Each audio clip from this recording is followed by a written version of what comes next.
Hey everyone, today I'm going to show you how to use the record your own voice feature in VOIQ Script Builder. Recording your own voice instead of using one of the synthetic voices available is a great way to add a more personal touch to the call.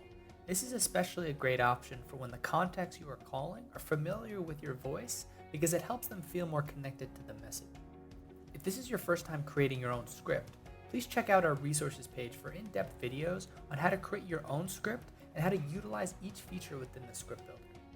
In this example, I want to call customers who have expressed dissatisfaction with their hotel stay.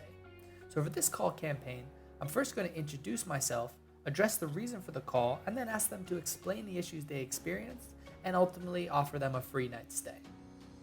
To get started, click on the container that you want to edit. This will open up the editor on the right-hand side. Here's where you can write the text of your script to determine what you want your VoiceBot to say. But for this example, I want to record my own voice. So let's switch to the tab on the right that says My Voice. You have the ability to choose how you want to submit your audio. You can either record the audio directly in our platform, or you can upload your own MP3 file. Please make sure that it's an MP3 file because we don't support other file types. I'm now going to show you how to do both. To record, click on the record button and start recording the message. Hi, this is AC Hotel's custom AI VoiceBot. I'm calling you because we received a complaint regarding your last stay. To stop recording, click on the stop button here.